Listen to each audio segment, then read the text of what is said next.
ముఖ్యమంత్రి మాట్లాడాడు అనేక దఫాలుగా. ఏమంటాడు? విద్యాశాఖ మంత్రి వేరే వాళ్ళకి ఇస్తే సరిగ్గా చూడరేమో అని చెప్పి నా దగ్గరే పెట్టుకున్న. విద్యార్థుల భవిష్యత్తు నా దృష్టిలో ఉంది. నాకు తెలుసు. సో, వాళ్ళు మంచిగా ఉన్నత చదువులు చదవాలి, ఉన్నత స్థాయికి వెళ్ళాలంటూ స్టేజ్‌ల ముంగట చాలా గొప్ప గొప్ప మాటలు చెప్తా ఉంటాడు. అయితే రేవంత్ రెడ్డి ఏం చేసిండంటే ఒక్కసారి ఫీజు రియంబర్స్మెంట్ స్కాలర్షిప్ గురించి ఒక్కసారి ప్రెస్ మీట్ పెట్టిండు. ఆ ప్రెస్ మీట్‌లో ఏం మాట్లాడిండు? అరోరా రమేష్ నాకు తెలుసా? ఆయన ఎన్ని యూనివర్సిటీలు పెట్టుకున్నాడు? ఎన్ని ప్రైవేట్ ఈ ప్రైవేట్ కాలేజీలు అంతా ధర్నా దిగిరు. డిగ్రీ కాలేజీలు బంద్ చేసిర్రు, జూనియర్ కాలేజీలు బంద్ చేసిర్రు, పీజీ కాలేజీలు బంద్ చేసిర్రు. మా స్కాలర్షిప్ వచ్చేదాకా తెరవమని చెప్పిర్రు. అవన్నీ బంద్ చేసినప్పుడు ఏం చెప్పిర్రు? వీళ్ళవి ఏం చేసిర్రు ఆ యాజమాన్యాలు? మీరు ఎన్ని కమిషన్లు తీసుకుంటారో తెలుసు, ఎన్ని పైసలు తీసుకుంటారో తెలుసు అని వాళ్ళందరూ నోళ్ళు మూపించారు. అంటే కార్పొరేట్ విద్యా సంస్థల మీద వాళ్లకు కొన్ని పైసలు తీసుకొని నేను విద్యా వ్యవస్థను ఈరోజు విద్యాశాఖ మంత్రి నాగరణ ఉంది కదా, పైసలు జేబులు వేసుకొని విద్యాశాఖను నడిపిస్తాని రేవంత్ రెడ్డి దగ్గరనే విద్యాశాఖ మంత్రి పెట్టుకున్నాడు.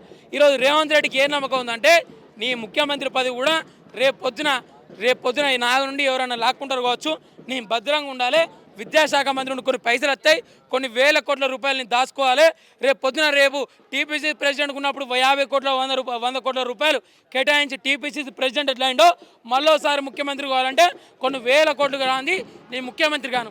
అలాంటప్పుడు విద్యాశాఖ మంత్రి నా దగ్గర ఉంటేనే పైసలు నా దగ్గర ఉంటాయి కాబట్టి ఆ విద్యాశాఖ మంత్రి నా దగ్గర పెట్టుకున్నాను. నిజంగా విద్యాశాఖ మంత్రి నా దగ్గర పెట్టుకున్నప్పటి నుండి తెలంగాణ రాష్ట్రంలో పేద విద్యార్థులకు రూపాయలు ఇచ్చిండా, పేద విద్యార్థులకు ప్రొఫెసర్ రిక్రూట్మెంట్ చేసిండా, పేద విద్యార్థులకు జాబ్ నోటిఫికేషన్ ఇచ్చిండా? రేవంత్ రెడ్డి ఒకటే సర్కారు ఏమంటే ఎప్పుడు చూసినా వాడిని నరుకుతాడట, వీని ఈరుతాడట, వాడిని నరుకుతాడట, వీని ఈరుతాడట. నరకడానికి ఈరడానికి నేను ఎంచుకోలే.